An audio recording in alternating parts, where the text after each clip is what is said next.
Hello there.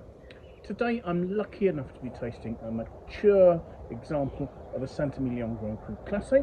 This is Chateau Bellevue, which is from the 2011 vintage, and this is packaged in this 100ml phial there. And so the wine will have aged in bottle and been packaged into this more recently, because the shelf life of the 100ml phials is reckoned to be ideally about 2 years at most. So the wine will have needed to have been aged in bottle prior to that. Now I'm saying this is a St Emilion Grand Cru Classe, and I'm quite correct in that Chateau Bellevue was classified in 1955, and throughout the revisions of the classification it's always maintained its classification, except on one occasion, which was the 2006 classification, when it was downgraded to Saint Emilion Grand Cru.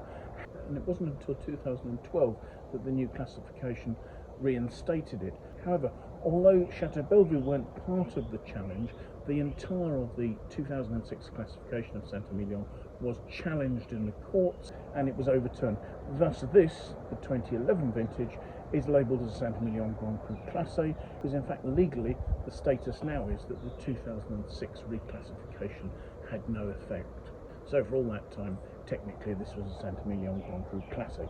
Now Chateau Bellevue is beautifully positioned. It's on the coast in Saint Emilion. It overlooks Chateau Angelus. The chateau itself is a small, quite old chateau, right up against the side of the limestone cliffs, and in fact their cellars, their aging cellars, are dug back into the hill, and you can see quite beautifully in the cellars how the vine roots make their way down through the rock from the vineyards above. It's a tiny chateau. It's now only about 3 hectares. And vine growing here dates back to Roman times. So some of the oldest vine growing in Bordeaux.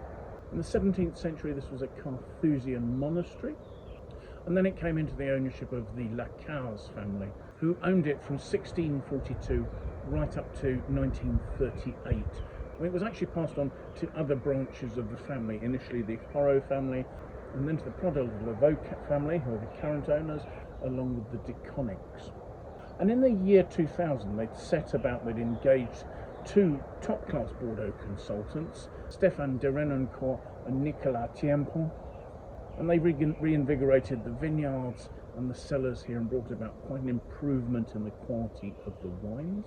In 2007, the Deconic family sold their half of the vineyard, and they sold to Hubert de Bouard of Angelus. And again, the de Bouard family committed a lot of energy into improvements both in the winery and the vineyards here. However, in 2022, there was a split between the de Bouard family and the de Lavaux family, and half the vineyards were moved to the ownership of Chateau Angelus, leaving the remaining 3 hectares to be overseen by Axel Pradel de Lavaux, and I believe that they have reverted to using Stephane Derenoncourt as a winemaking consultant.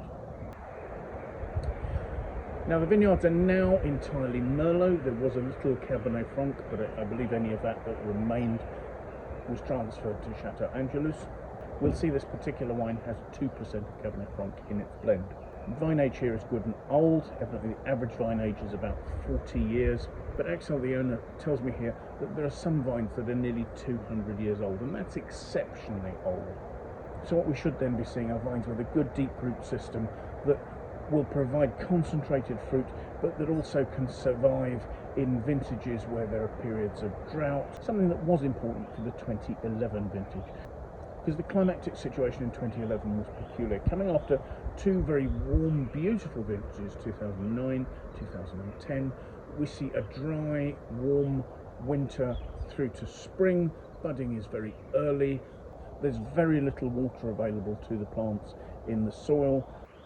Then you have overcast periods in the early summer, you have storms, and although there are periods of heat in July and August, the conjunction of heat and humidity gives a certain amount of rot in some areas, and then you get quite a warm, more settled September that actually allows some of the better sited vineyards to ripen their grapes, and this was more so for Saint Emilion and Pomerol than it was for the Medoc.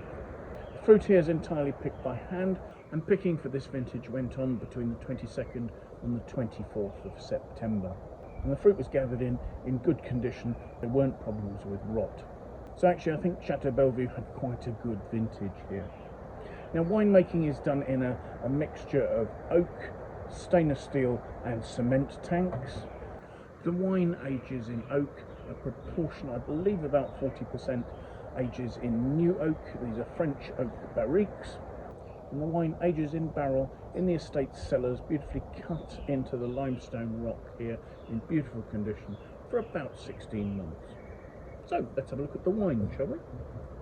First thing I'll say is there's actually quite a nice depth of, it's a medium ruby colour, maybe just taking on some slightly sort of more orangey brownish notes at the rim, but still actually maintaining its colour fairly well to the rim there. There is no alcohol level marked on the tube. I should imagine it's about 13.5%.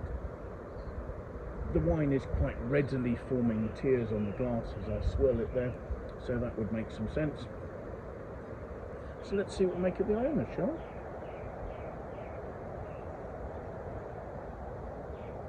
Wow, there are some really beautiful, developing, delicate aromas there. Once again, I'm smelling notes of blood orange. It's really intense actually. There's some vibrant red fruit alongside that actually. Maybe towards raspberry, but probably more sort of lively mulberry notes.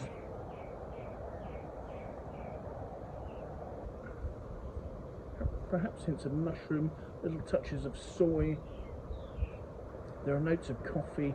There's quite a good intensity and there's a lot going on in the aromas here. So let's taste.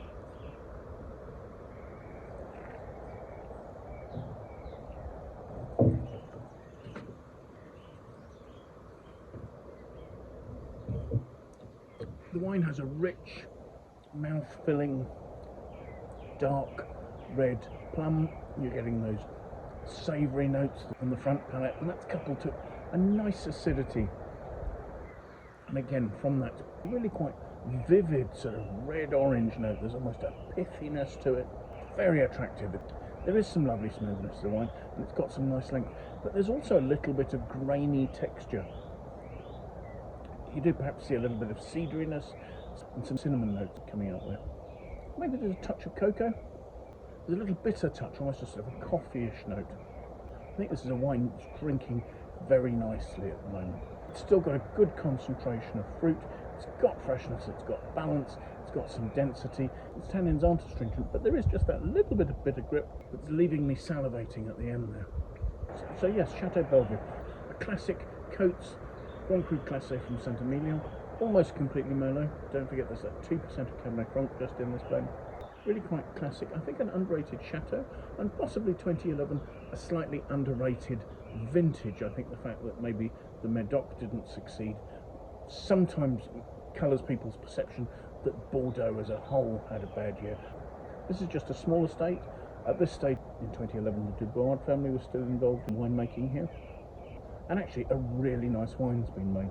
It's one I'm really glad to have had the chance to taste actually, and it does make me think that I might actually seek out some examples of this in full-size bottles to see how that's getting on, because I think it's the kind of wine that you should be able to pick up at a really good price. To that end, I will leave a link to the winesearcher webpage for this vintage of this wine, so you can see if it's available near you, and if so, where and at what price. So thank you so much for joining us. I do hope you've enjoyed the tasting. I hope that if you have, you can press the like button. That would really help me there. If you'd like to watch more of these tastings, do please subscribe to the channel, and that way you can set yourself an alert and you can be notified every time I publish a new tasting. If you have friends you think might be interested in the tasting, do please pass it on to them. I'd be very grateful for that form of endorsement from you. If you have any comments you'd like to leave, please pop them in the box below. I would like to know what you think about the wines I'm looking at, the tastings I'm doing, or anything else that relates to that. So thank you once again for joining me, and I do hope that you'll make some time in the very near future and come and join me for another tasting. Till then, bye for now.